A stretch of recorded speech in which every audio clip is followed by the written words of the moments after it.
staying power compared to a Cho. Okay. So it gives you more reason to quote unquote overextend, especially if there's no downsides to it. While in the meantime, Cho, if you go in, you die, then you're like, what are you doing? Roma, what you doing? And now we are straight into draft here. Onyx Philippines will be the first pick. YB in-game will be the second pick. Looking at YB in-game, they already banned out the Fanny as well as the Luyi, making sure that Super Prince doesn't have that mobility for his team. And Onyx Philippines, again, banning out the Matilda, the Freya, and now even the Harif. And YB in-game, respecting Kelra with that Granger. Yeah, I'm looking at Kalia as well. There's still no Kalia. Maybe for YB in-game, they don't really quite see the threat or the potential of Kalia at this moment in time. So it really just brings down to the point that Onyx PH, they need to be there to show YB in-game. This is what Kalia is capable of. And the question is, do they draft around Kalia based on what she's able to bring onto the board, though? And burn this wretched world. The only way for you to really face against Kalia is bring heroes that has a Purify. That's one of the best ways. YB in-game, picking up that Moskov, and now they're picking up a Suyo. Onyx Philippines can now take up that Joy, and then +1, whatever they want, because like the previous game, they can pick up the Phoveus again. So Phoveus Joy is a possibility here for Onyx Philippines. Yeah, so what I'm thinking out for, at least when it comes down to the B1 pick being out the Kalia, responding to a marksman and a jungle pick for YB in-game, I thought that this is actually a very interesting choice, because those two are the heroes that you would want to draft around in order to get yourself the win condition. So if you bring those two out this early, wouldn't that mean that Onyx PH have the opportunity to get a perfect draft to make sure that these two, Moskov and Suyo, has got no game? By Lantern's light. And now looks like Onyx Philippines will opt for a Jushin, which he has been adjusted, and in a way, Abstract, it's kind of a buff. Kind of. Jushin buff. Let me explain. Yes, please. So Jushin, the nerf is that during the laning phase, she can only pick you up once. She no longer has the mana to pick you up multiple times in lane. So that itself is a nerf. But once you have enough items, the mana really isn't an issue. And what Munton compensated for the increased mana is more damage. So, the only one. you know, just wait long enough for you to get your items, and then it's basically a buff for Jushin. Right. But in the early game, sure, not enough burst damage. Yeah, I mean, the damage that we're looking out for is a phenomenal 30 damage at the very first level, right? So it's base damage, it's not the incremental percentage of magic power. So we are almost immediately able to see the effects of what that pickup is gonna do, right? The Lantern Flare. So I do want to kind of see how that's gonna work out, and especially since Onyx PH in the previous game, they emphasized quite a bit on lane priority in the middle lane. And YB in-game haven't really quite shown that just yet. In fact, they picked up the jungle, EXP, and the gold lane. But the middle lane and the Roma, which is very important to wave clear in the middle lane, has not been shown. I like that Onyx PH banned out the Sicilian because you were talking about lane blue. Especially on this Jushin, YB in-game needs range. And not a lot of mid lane, like, sure, there are options in mid lane, but when it comes to the roamers, not a lot of long range roamers. So I'm worried that Ares is going to get heavily punished in this game. So there are at least, I mean, there's two ways that YB in-game can draft for themselves. Do they want to focus a lot about what Onyx PH has shown on their hands, or do they want to play around their lineup?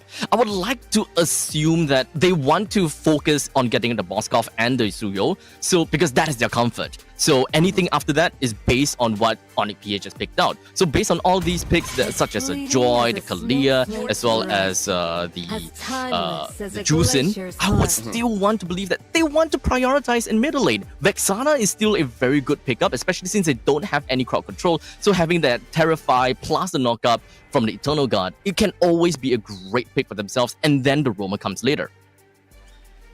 Abstract, I'm not trolling, but for the roamer pick, it might be not a bad idea to pick up something like a Florin, where Florin. Yeah, yeah. Like her second skill makes you feel like you're a Selena. The range is very long, so you can deal with the Jushin. And then if Kalia is able to catch anyone, you can heal them back up. And once you have the Flash of the Oasis, you will get a big chunk of shield as well as heal, so you can survive any kind of onslaught. But looks like they're gonna pick up the Cho here, which is actually pretty good going up against Jushin, especially if you pick up Thrill. Okay. So when it comes down to wave clear, we've got that from the Cho. So they'll leave the mid lane for later on. But in the meantime, Onyx PH will then look out for a Hilda and a Beatrix. Oh, Hilda, huh? Yeah. Again, they just want to win the lane. Look at all the lane bullies here. Yeah. I would say Hilda and Phoveus is just it's a definite what answer. do you call it? Wet noodles. It's just like wet noodle fight. I wouldn't wet call noodle this. fight. It's like nothing really happens. I would say that the Hilda would definitely be able to push the Phoveus away, but I definitely don't think that the Phoveus will go down that easily per se. Oh, but faster. Yeah, but again, it's more or less the same idea. I feel like it's easy for you to freeze a lane with a Hilda as well, because even if they have a good trade against you, you can just heal back, and then you can just chunk him down very, very slowly. And now this is going to be very interesting. We're going to see how Kara has adjusted to the change of Beatrix, where essentially the bomb got nerfed, but everything else got buffed. Now we've got maybe except for the Renner. Maybe except for the Renner. Oh wait, really? Okay, let me. I have to check as well, because I'm not a gold laner. I haven't played her for a while. Yeah, there's only the nerfs and the changes on Bennett, Nibiru, as well as Wesker. Renner is completely untouched. And in fact, there's a buff on Wesker as well. So it's just mostly the cooldown. 12 seconds cooldown reduction on Wesker right at the start of the game.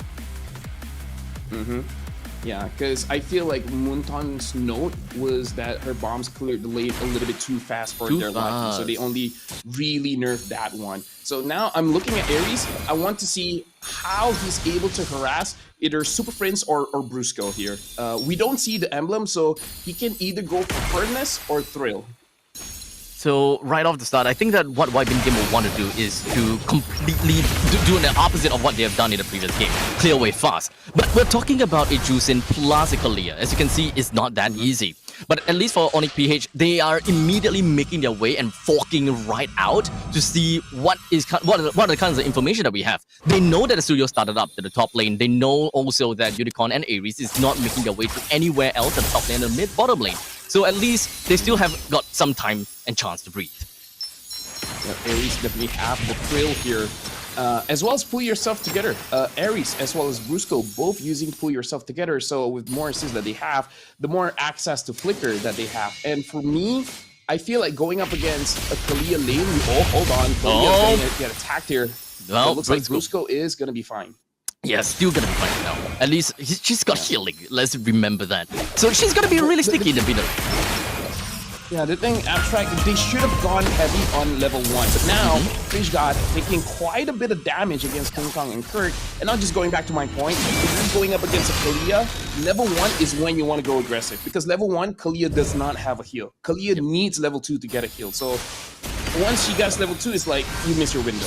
Yeah, so I think that for YBN Game, they are too afraid to kind of like go in because they're not too sure about the potential of Kalia as well as the level 2 power spike that Kalia potentially have and the effects that it would do onto the Juicin in the mid lane. But regardless, YBN Game, they have been very cautious in their gaming and in their laning phase. And I wouldn't fault them for that. They will always want to look for other opportunities, such as in the top lane, as that's a pretty good start. No, Kara! No way! Hey! No! What was that?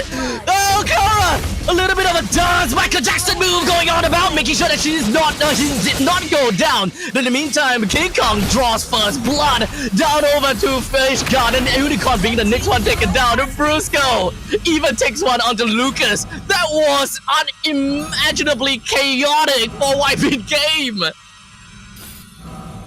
That's one of those plays where you take off your headset and be like, guys, I'm done. Yeah, like, I would. That was a perfect gank. And now they're just continuing. Oh man, this is the power of the snowball that OniPH is able to get for themselves. But right now, they are pushing all the way in on the YBG game. They are hoping that they will be able to do a little bit more. And now Fishgod is not a lot, he doesn't have a lot of HP left. But the only thing he can go is full on committal. And for that fact, he sacrificed himself to bring Brusco down. Not exactly a great trade, but at least it's still something. The fact that Kelra avoided by staying still, that hurts. That hurts. The worst thing is, that was a good gang. He literally did not move, and you didn't hit him. This is... He's playing mind tricks. He's playing mind tricks on you.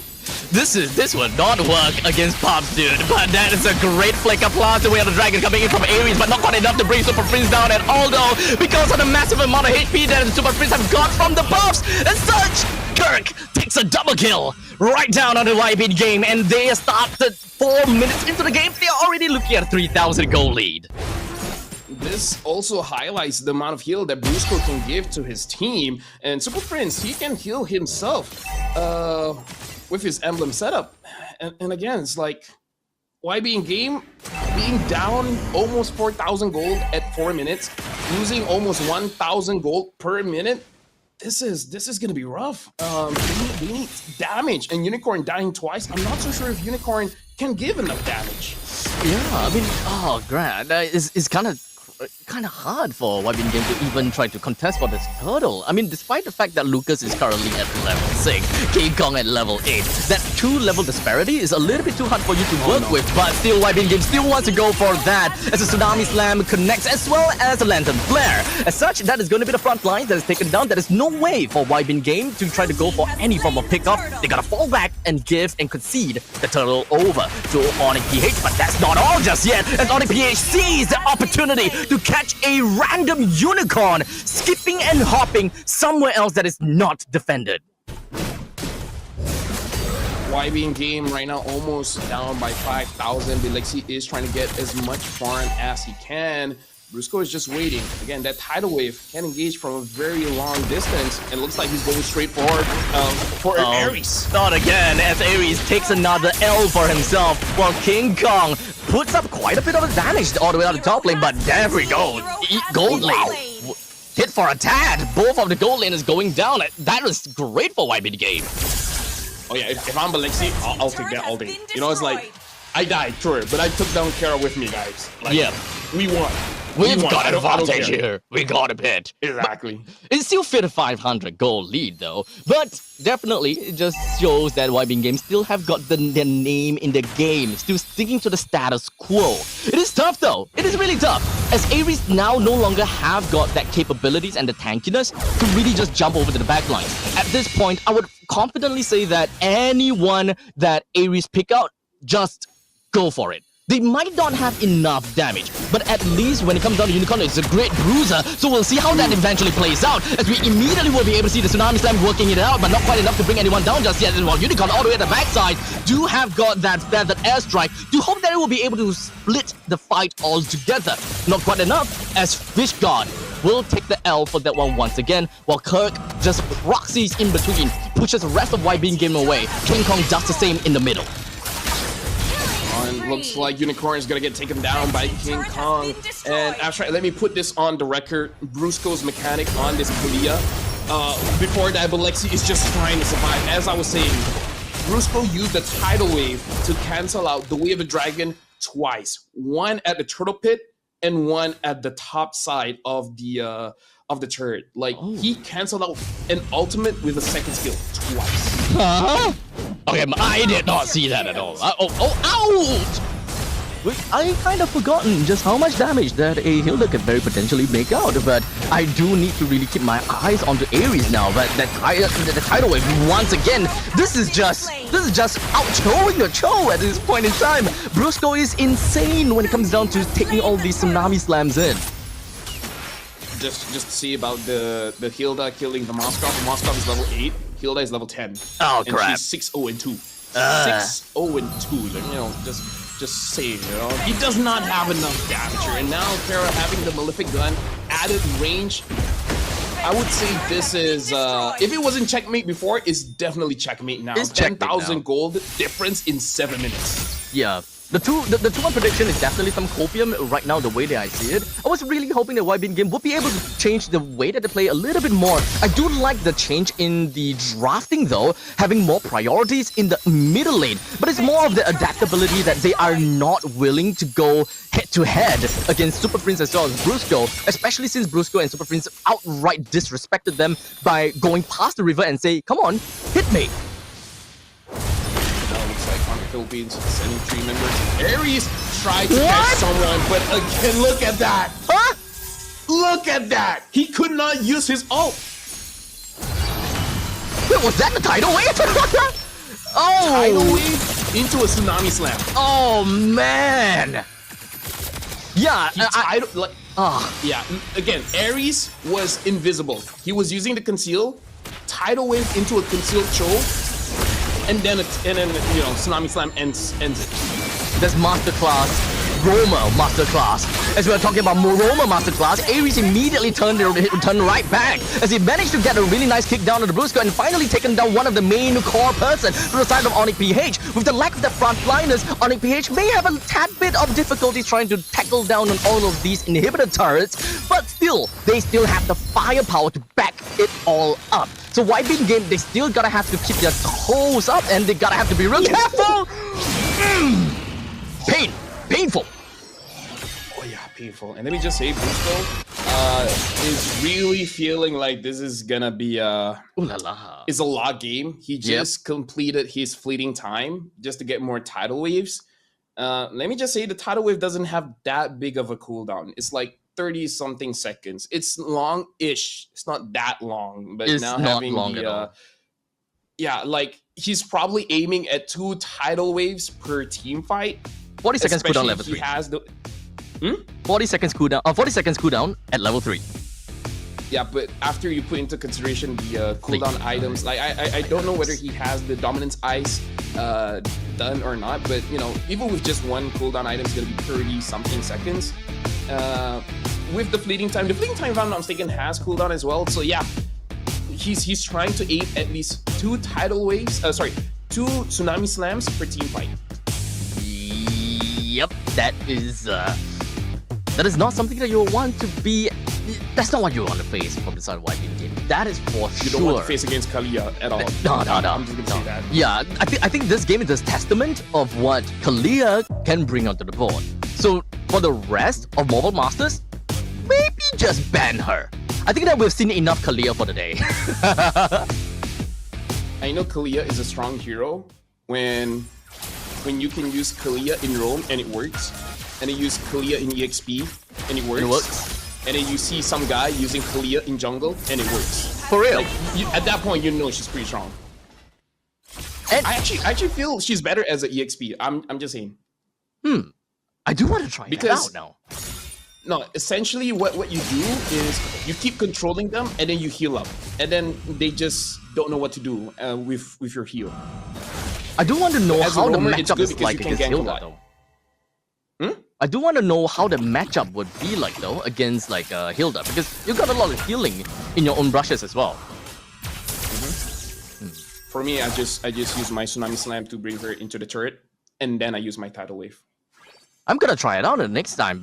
You know what? I'm gonna play EXP Kalia later on during my break. Since it's I think, good, yeah, okay, I'll let you know how that's gonna work out. But speaking of working out, it is going to be Brusco going straight in for the suplexes right down on the fish guard, brings him completely out of position while the Lord tramples and pillages down to the bottom lane. King Kong made some exceptions down in the top lane and built up quite a bit of a rally lead all the way up top, while the Lord is just putting up quite a bit of fight all the way down to the bottom, pushing the rest of YBG game away. The garrison's pretty strong from the side of Onyx PH, but in the meantime, the creeps are just marching in to the top lane, bring all of the interior turrets down. YBG game though, we do have the Cho that's back, but that is an ultimate from the side of Super Prince to make sure that he's out of the range from Aries. As such, the way the dragon did not work out well for him at all. 4-man down, make that 5-man down, but before the 5-man goes down, the core goes cracking all the way down, and that is going to be 2 games in a row for Onyx PH.